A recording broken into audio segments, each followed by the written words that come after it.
नमस्कार साथियों, मैं चंचल कुमार आप सबों का स्वागत करता हूं आपके अपने YouTube channel modern solution point पे।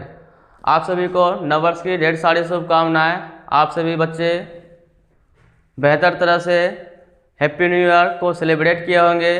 अभी आप लोगों का बोर्ड एग्जाम है, आगे आप लोग पुनः तैयारी पर लग जाएं। आज हम लोग कक्षा 12th के एक शानदार सा टॉपिक करने वाले हैं। आज का हमारा टॉपिक रहेगा, आपको दिखाई दे रहा होगा बोर्ड पर, हम लोग एक 5 नंबर का क्वेश्चन को डिस्कस करेंगे। यह बहुत ही महत्वपूर्ण क्वेश्चन है। प्रायः करके यह क्वेश्चन बिहार बोर्ड द्वारा 5 मार्क्स में पूछा जाता है। क्वेश्चन देखिए, आपसे क्या पूछ सकता है, उत्तल सतह के लिए दिए गए सूत्र। ये जो सूत्र दिया हुआ है, सूत्र क्या है हमारा, n2 माइनस n1 बटा r बराबर n2 बटे v माइनस n1 बटा u। ये आपको सूत्र लिखा हुआ रहेगा क्वेश्चन में। आपको बोलेगा उत्तल सतह के लिए या गोलीय सतह के लिए इस सूत्र को सत्यापित करने के लिए बोला जाएगा। मैं आप लोगों को, सभी साथियों को एक बात बता देना चाहता हूँ। ये जो 5 मार्क्स में लॉन्ग क्वेश्चन पूछे जाते हैं फिजिक्स में, यह बहुत ही आसान होते हैं। यदि आप डायग्राम को अच्छे से समझ गए, चित्र को अच्छे से समझ गए, तो क्वेश्चन बहुत ही आसानी से आप हल कर सकते हैं। इसको रटने की कोई आवश्यकता नहीं है। चलते हैं, सबसे पहले हम लोग डायग्राम को देख लेते हैं। आप लोग इसको नोटबुक में नोट भी कर सकते हैं। यहाँ माना कि लिखा हुआ है, जिस प्रकार से उस प्रकार से आप क्या कर सकते हैं, नोटबुक में नोट भी कर सकते हैं। चलते हैं हम लोग फिगर पे। सबसे पहले हम क्या लेंगे, एक सतह बनाएंगे। सतह क्या है हमारा, S1 P S2। S1 P S2 हमारा एक क्या है, सतह है। यह सतह क्या कर रहा है, दो माध्यम यहाँ दिखाई दे रहा होगा। यहाँ माध्यम पहला हमारा क्या है, N1 माध्यम, और यहाँ माध्यम दूसरा क्या है, N2 माध्यम। यह जो सतह है हमारा S1 P S2, यह N1 माध्यम और N2 माध्यम दोनों को अलग अलग बांट रहा है। अर्थात S1 P S2 के पहले हमारा N1 माध्यम है, S1 P S2 के इस और N2 माध्यम है। डायग्राम के साइड में देखिए, यहाँ पर लिखा हुआ है हमारा N1 विरल माध्यम है और N2 क्या है, सघन माध्यम। अर्थात यहाँ N1 क्या हो गया हमारा, विरल माध्यम हो गया, और N2 क्या हो गया, सघन माध्यम। N2 हमारा क्या हो गया, सघन माध्यम। अब देखिए यहाँ पर ये क्या करेंगे हम लोग, प्रधान अक्ष खींच देंगे। प्रधान अक्ष खींच दिए और प्रधान अक्ष के किसी बिंदु O पर एक बिंदुवत वस्तु यानी कि छोटे आकार का वस्तु यहाँ पर रख देंगे। इसलिए इसको क्या बोला जाता है, बिंदुवत वस्तु। यहाँ बिंदु O पर एक बिंदुवत वस्तु रख दिए। इस वस्तु से एक किरण निकला जो प्रधान अक्ष के समांतर बिल्कुल सीधा चला गया। दिख रहा होगा आपको, यहाँ तीर का चिन्ह लगा हुआ है और यहाँ भी तीर का चिन्ह लगा हुआ है, यानी कि एक किरण वस्तु से निकलकर बिल्कुल सीधा चला गया। एक किरण निकला, दूसरा किरण ये यहाँ से बिंदु वस्तु O से निकला, यह चला गया चला गया चला गया। अभी कहाँ जा रहा है, यह हमारा विरल माध्यम में जा रहा है। यानी कि अभी तक यहाँ से जो यहाँ तक गया हमारा किरण किस में चल रहा था, विरल माध्यम में। अब यह किरण किस में प्रवेश करेगा, सघन माध्यम में प्रवेश करेगा। आप लोग जानते होंगे, जब कोई किरण अपना माध्यम बदलता है, सघन से विरल या विरल से सघन में जाता है, तो वह अपने पथ से विचलित हो जाता है। यह किरण जाना चाहेगा बिल्कुल सीधा, लेकिन यह सीधा नहीं जा पाएगा और यह अपने पथ से विचलित हो जाएगा। जब यह विचलित होगा तो यह किरण क्या होगा, बिंदु I पर आकर यहाँ पर मिल जाएगा। यहाँ पर क्या हो गया, प्रतिबिंब बन गया। यानी कि O पर जो हमारा वस्तु रखा हुआ था, इसका प्रतिबिंब कहाँ पे बना, I पर हमारा बन गया। अब हम लोग क्या करेंगे, एक वक्रता केंद्र खींचेंगे। जो वक्रता केंद्र किसका काम करेगा, अविलंब की तरफ भी कार्य करता है। ये हमारा क्या हो गया, वक्रता केंद्र। वक्रता केंद्र यहाँ पर क्या हो गया, सी हो गया। अब देखिए ये अभिलंब जो हो गया वक्रता केंद्र पर जो जाके मिला हमारा अभिलंब, ये हमारा आपतित किरण हो गया और ये क्या हो गया हमारा अपवर्तित किरण। अभिलंब के साथ जो आपतित किरण कोण बनाती है उसको क्या बोलते हैं, आई, और अभिलंब के साथ अपवर्तित किरण कोण बनाती है उसको क्या बोलते हैं, आर। यानी कि यह कोण हमारा क्या हो गया, आई, और यह कोण हमारा क्या हो गया, आर हो गया। अब हम क्या करेंगे, यहाँ पर ध्यान रखने वाली बात यह है, जहाँ पर हम वस्तु रखेंगे उस कोण को मान लेंगे अल्फा, जहाँ पर हमारा प्रतिबिंब बनेगा उस कोण को मान लेंगे हम लोग बीटा मान लेंगे, और जहाँ पर वक्रता केंद्र होगा उस कोण को क्या मान लेंगे, गामा मान लेंगे। अब देखिए अब पुनः क्या करेंगे, बिंदु N जो यहाँ है, बिंदु N से क्या करेंगे, प्रधान अक्ष पर एक लंब खींच देंगे। प्रधान अक्ष पर एक लंब खींच दिए, ये बिंदु हमारा P है और ये बिंदु हमारा क्या है, M है। हम मान लेंगे क्या, बिंदु P और बिंदु M दोनों एक दूसरे के अत्यंत निकट है, और ये लंब की लंबाई क्या मान लेंगे, लंब का लंबाई हमारा क्या है, h। अब देखिए बिंदु O से बिंदु P का दूरी क्या होगा, वस्तु की दूरी। वस्तु की दूरी को हम u द्वारा सूचित करते हैं। बिंदु I से बिंदु P का दूरी क्या हो जाएगा, प्रतिबिंब बनाया वहाँ पे क्या हो गया, प्रतिबिंब का दूरी। प्रतिबिंब की दूरी को v द्वारा सूचित किया जाता है। और बिंदु C से बिंदु P का दूरी क्या हो जाएगा हमारा, वक्रता त्रिज्या। वक्रता त्रिज्या को हम r द्वारा सूचित करते हैं। उम्मीद करते हैं सभी साथियों को डायग्राम अच्छे से समझ में आ गया होगा। इसी प्रकार से आपको बोर्ड एग्जाम में भी डायग्राम ड्रॉ करना है। चलते हैं अब हम लोग थ्योरी की ओर। यहाँ भी आपको देखिए डायग्राम दिखाई दे रहा होगा ऊपर में। देखिए ये मेरा क्या हो गया, आपतित किरण। आपतित किरण ये हमारा अभिलंब। आपतित किरण अभिलंब के साथ जो कोण बनाएगा उसको क्या बोलेंगे, आपतन कोण। यहाँ लिखा गया है आपतन कोण, कोण ONQ, ONQ। ये मेरा क्या हो गया, आपतन कोण। और अपवर्तन कोण क्या हो जाएगा हमारा, अपवर्तन कोण यह कोण हो जाएगा CNI, यानी कि CNI। यह कोण हमारा क्या हो जाएगा, अपवर्तन कोण। अपवर्तन कोण को R द्वारा सूचित करते हैं। यहाँ लिख दिए हैं आपतन कोण I और अपवर्तन कोण R। आपको दिखाई दे रहा होगा बोर्ड पर। अब चलते हैं यहाँ पर हम लोग पता लगा लिए कोण I कौन सा है। यहाँ पर कोण I हमारा है और कोण R कहाँ पे है, और ये मेरा कोण क्या हो गया, R हो गया। ठीक है।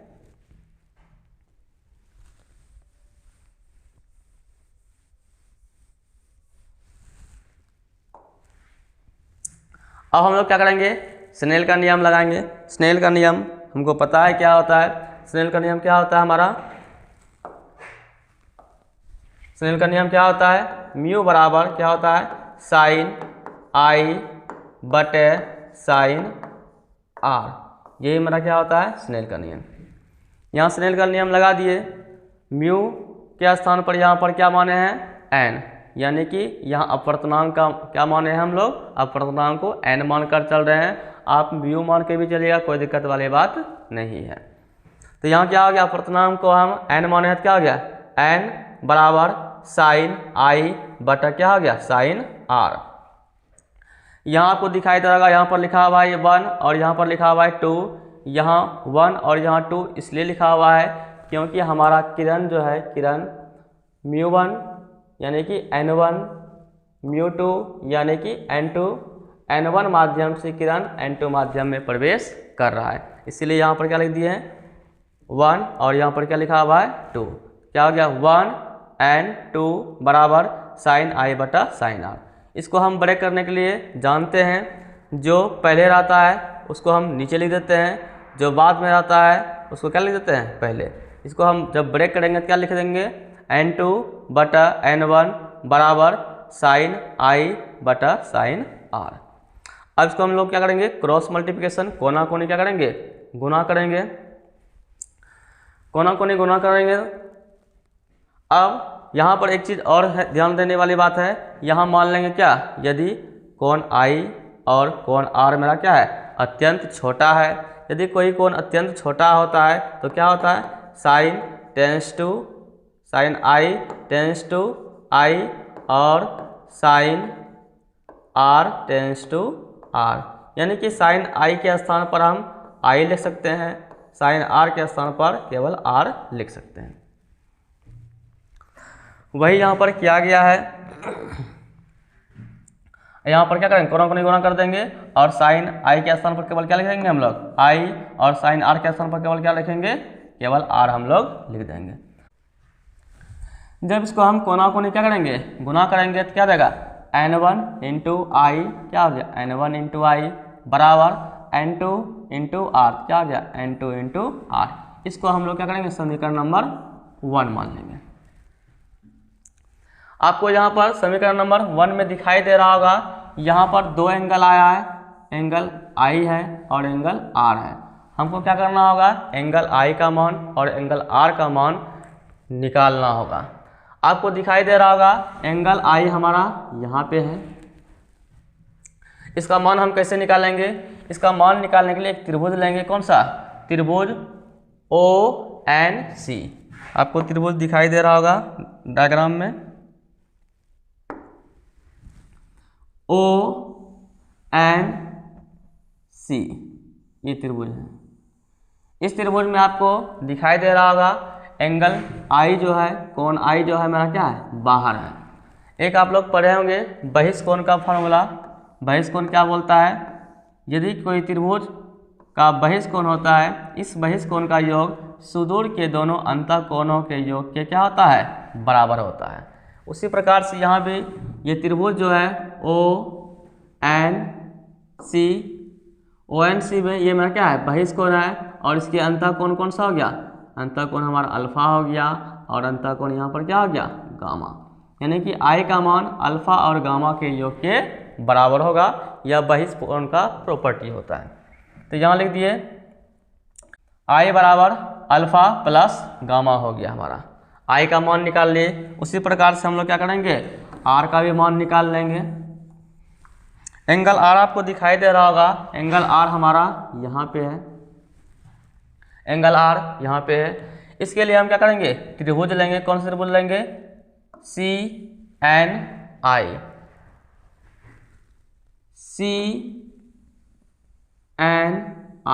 इस त्रिभुज में देखेंगे, इस त्रिभुज में देख रहे हैं, दिखाई दे रहा होगा आपको, बाहर में कौन है, कौन सा, गामा कोण है। यह गामा कोण हमारा क्या हो गया, बहिष्कोण।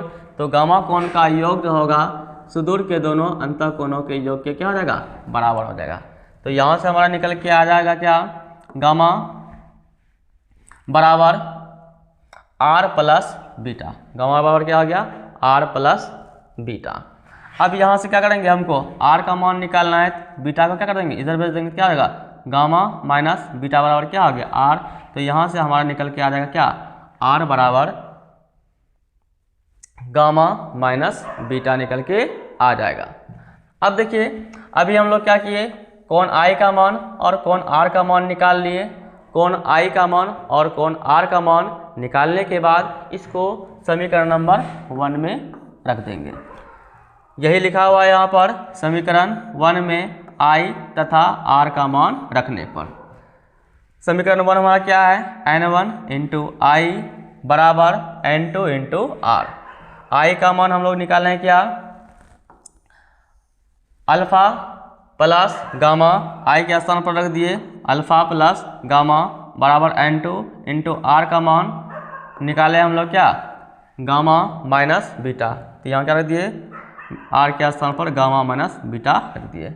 यानी कि क्या निकल गया हमारा, N1 into alpha plus gamma बराबर N2 into gamma minus beta. इसको समीकरण नंबर क्या करेंगे, 2 मान लेंगे। समीकरण नंबर 2 में आपको दिखाई दे रहा होगा, यहाँ पर अल्फा आया, गामा आया, गामा आया और बीटा आया। यानी कि अल्फा आया, बीटा आया और गामा आया, ये 3 टर्म आया। हम क्या करेंगे, अल्फा का मान बीटा का मान और गामा का मान निकाल लेंगे। इसका मान निकालने के लिए क्या करेंगे हम लोग, त्रिकोणमिति के फॉर्मूला का उपयोग करेंगे।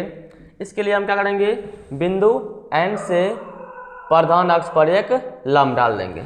बिंदु N से प्रधान अक्ष पर एक लंब डाल देंगे। लंब डाल दिए और मान लेंगे क्या, बिंदु P और बिंदु M क्या है, एक दूसरे के बहुत ही अत्यंत निकट है, बहुत ही क्या है, निकट है। यदि ऐसा रहेगा, ऐसा होगा तो हम उसमें त्रिकोणमिति का फॉर्मूला का उपयोग कर सकते हैं, क्योंकि हम जानते हैं त्रिकोणमिति का फॉर्मूला का उपयोग केवल हम लोग समकोण त्रिभुज में ही कर सकते हैं यहाँ से। इसीलिए हम यहाँ पर क्या किए हैं, NM लंब डाले हैं। और क्या मान लिए हम लोग, अल्फा बीटा गामा कोण का मान क्या होगा, अत्यंत छोटा होगा। यह हम लोग क्या कर लिए, मान लिए। जब अल्फा बीटा गामा का मान अत्यंत छोटा होगा तो हम जानते हैं क्या होगा जाएगा, tan alpha tends to alpha, tan beta tends to beta और टेन गामा टेंस टू क्या, गामा हो जाएगा। अब हम लोग क्या करेंगे, टेन अल्फा का मान निकालेंगे, टेन बीटा का मान निकालेंगे, टेन गामा का मान निकालेंगे। आपको यहाँ दिखाई दे रहा होगा टेन अल्फा हमारा कहाँ पे है, टेन अल्फा हमारा त्रिभुज, इस त्रिभुज में आपको दिखाई दे रहा होगा हमारा क्या है, टेन अल्फा है, यानी कि अल्फा है। यहाँ पर हम टेन का फॉर्मूला का उपयोग कर सकते हैं। यहाँ पर सम ये क्या हो गया हमारा 90 डिग्री। टेन अल्फा बराबर क्या आ जाएगा, टेन का फॉर्मूला क्या होता है, टेन का फॉर्मूला क्या होता है, टेन थीटा बराबर क्या होता है हमारा, लंब बटा आधार हमारा होता है, यानी कि P बटा B। इस त्रिभुज में आपको दिखाई दे रहा होगा P, यानी कि लंब मेरा क्या है, ये हमारा क्या हो गया, लंब, लंब हमारा क्या हो गया, एन एम हमारा क्या हो गया, लंब हो गया, और ओ एम हमारा क्या हो गया, आधार हो गया। तो क्या लिख दिए, एन एम बटा ओ एम बराबर क्या हो गया, यहाँ पे एन एम का मान क्या है हमारा, एच है। अब देखिए यहाँ पर ओ एम ये हमारा यहाँ से यहाँ तक ओ एम है, हम क्या मान लिए, पी और एम क्या है, अत्यंत निकट है, इसीलिए हम ओ एम का मान यू रख सकते हैं। यू क्या हो गया हमारा, वस्तु की दूरी यू, इसका मान क्या रहेगा, माइनस में होने का कारण क्या होता है, हम जानते हैं क्या, चिन्ह परिपाटी के अनुसार आपतित किरण की दिशा में मापी गई दूरी क्या होती है, धनात्मक होती है, और आपतित किरण की विपरीत दिशा में मापी गई दूरी क्या हो जाती है, ऋणात्मक हमारा होता है। ठीक है। अब क्या होता है, कोई भी दूरी हम लोग क्या करते हैं, P या O से मापना प्रारंभ करते हैं, यहाँ से मापते हुए इधर आएंगे, अर्थात हम क्या चल रहे हैं, आपतित किरण के विपरीत दिशा में चल रहे हैं, इसीलिए क्या आ जाएगा, U का मान हमारा माइनस में आ जाएगा। उसी प्रकार से हम लोग क्या करेंगे, बीटा का भी मान निकाल लेंगे, टेन बीटा का मान। टेन बीटा के लिए हम क्या करेंगे, त्रिभुज कौन सा लेंगे, देखिए यहाँ पे ये त्रिभुज आपको दिखाई दे रहा होगा, इस त्रिभुज में बीटा कोण हमारा आ रहा है, और यहाँ पर क्या बन गया, 90 डिग्री भी बन गया, यानी कि एन एम आई, इस त्रिभुज में हम टेन बीटा ले सकते हैं। तो टेन बीटा बराबर क्या आ जाएगा, लंब, ये हमारा क्या हो गया, लंब, और ये क्या हो गया, आधार, यानी कि लंब हमारा क्या हो गया, एन एम बटा आई एम। एन एम का मान क्या है हमारा, एच है, तो एच यहाँ पर लिख दिए, और आई एम क्या है, यहाँ से लेकर यहाँ तक का दूरी क्या भी यहाँ पर लिख दिए। उसी प्रकार से टेन गामा का भी मान निकाल लेते हैं। टेन गामा कहाँ हमारा, किस त्रिभुज में, देखिए टेन गामा हमारा इस त्रिभुज में दिखाई दे रहा होगा आपको, यहाँ पे टेन गामा है हमारा। ठीक है, तो ये क्या देगा, यहाँ पर टेन गामा का फॉर्मूला लगाएंगे तो क्या देगा, लंब बटा क्या हो गया हमारा, आधार, लंब क्या हो गया एच और आधार क्या हो गया आर, यानी कि आई, यहाँ पर क्या देगा, एन एम बटा क्या हो गया सी एम बराबर एन एम का मान क्या है एच और सी एम का मान क्या है आर। यहाँ हम लोग क्या कर लिए, टेन अल्फा का मान निकाल लिए, एच बटा माइनस यू, टेन बीटा का मान निकाल लिए एच बटा भी, और टेन गामा का मान निकाल लिए एच बटा आर। तीनों का मान निकाल लिए और हम लोग मान लिए क्या, tan alpha tends to alpha, यानी कि टेन अल्फा के स्थान पर अल्फा लिख सकते हैं, टेन बीटा के स्थान पर बीटा लिख सकते हैं और टेन गामा के स्थान पर गामा लिख सकते हैं। अब देखिए समीकरण नंबर 2 में आपको दिखाई दे रहा होगा अल्फा गामा गामा बीटा। समीकरण नंबर 2 में इस सब का मान क्या कर देंगे हम लोग, पुट कर देंगे। चलते हैं समीकरण नंबर 2 से। समीकरण नंबर 2 देखिए क्या है हमारा। अब यहाँ पर अल्फा का मान क्या निकाले थे हम लोग, h बटा माइनस यू रख दिए। गामा का मान क्या निकाले थे, h बटा r रख दिए। यहाँ पर क्या आ गया, एंटो का एंटो हो गया। गामा का मान क्या निकाले थे, h बटा r रख दिए, माइनस बीटा का मान क्या निकाले थे, h बटा v रख दिए। अब आप लोग यहाँ पर देख पा रहे होंगे, यहाँ भी हमारा h, यहाँ भी h, यहाँ भी h और यहाँ भी h। यहाँ से क्या करेंगे, h को मान लेंगे, h को मान ले लिए। यहाँ क्या बच गया, माइनस 1 बटा u, ये माइनस कहाँ चला गया, ऊपर में चला गया, प्लस 1 बटा क्या हो गया r बराबर एंटो का एंटो हो गया। अब यहाँ से भी क्या करेंगे, h हम लोग कॉमन ले लेंगे, h कॉमन ले लिए। यहाँ क्या बच गया, 1 बटा r माइनस 1 बटा b हो गया। दोनों बगल हमारा क्या है, यहाँ भी h और यहाँ भी h क्या हो गया, कट गया। अब बाकी जो क्या बच गया, बाहर में n1 बच गया। n1 से एक बार इसमें गुना करेंगे, n1 से पुनः इसमें गुना करेंगे। जब इसमें गुना करेंगे क्या जाएगा, n1 इंटू माइनस 1 क्या आ गया, माइनस n1 बटा u, प्लस n1 से 1 में गुना करेंगे क्या जाएगा, n1 इंटू 1 क्या आ गया, n1 बटा क्या आ गया, r। इधर हो गया। यहाँ बराबर का चिन्ह है तो यहाँ भी बराबर का चिन्ह लगा दिए। यहाँ भी ब्रैकेट के बाहर में दिखाई दे रहा होगा आपको, क्या है यहाँ n2 है, तो n2 से एक बार इसमें गुना करेंगे, n2 से फिर इसमें गुना करेंगे। n2 इंटू 1 क्या आ गया, n2 बटा r, माइनस n2 इंटू 1 क्या आ गया, n2 बटा नीचे में b, ये भी आ गया। अब आप लोग दिखाई दे रहा होगा, यहाँ भी हमारा क्या है, n1 बटा r और यहाँ क्या है हमारा n2 बटा r। r वाला को एक बगल कर लेते हैं और जिसमें r नहीं है उसको दूसरे साइड लेके आ जाते हैं। तो यहाँ से क्या रहेगा हमारा, n1 बटा u में इधर क्या जाएगा हमारा, प्लस में क्या आ गया, n2 बटा v बराबर n2 बटा r, माइनस यहाँ हमारा क्या है, इधर ये हमारा प्लस में है, इधर क्या जाएगा माइनस में, क्या आ गया n1 बटा r, यहाँ n1 बटा r हो गया। अब देखिए इसको हम अरेंज कर लेते हैं, प्लस वाला को पहले लिखते हैं, माइनस वाला को बाद में लिख देते हैं। क्या आ गया, n2 बटा v पहले लिख दिए, माइनस n1 बटा u बराबर इसका क्या कर लिए, एलसीएम ले लिए। एलसीएम मेरा क्या आ गया r, तो ऊपर में क्या आ गया n2 माइनस n1। यही हमारा क्या हो गया, फॉर्मूला सत्यापित हो गया। यहाँ पर क्या है हमारा n1 और n2, n1 और n2 क्या है, माध्यम का अपवर्तनांक है, और u हमारा क्या है, u हमारा वस्तु की दूरी है, और v हमारा क्या है, प्रतिबिंब की दूरी है, और ये r हमारा क्या है, r हमारा क्या है, वक्रता त्रिज्या है। ये फॉर्मूला आपको सत्यापित करना था, कर लिए। उम्मीद करते हैं आप सबों को यह वीडियो पसंद आया होगा। यदि वीडियो पसंद आया होगा तो आप लोग वीडियो को लाइक और शेयर ज़रूर करें, और हमारे साथ आगे भी जुड़े रहने के लिए चैनल को सब्सक्राइब ज़रूर करें। आने वाले वीडियो में इसी प्रकार से और भी बिहार बोर्ड में पूछे जाने वाले महत्वपूर्ण क्वेश्चन का हम लोग डिस्कशन करने वाले हैं। वीडियो को ध्यानपूर्वक देखने के लिए धन्यवाद सभी लोगों का। जय हिंद।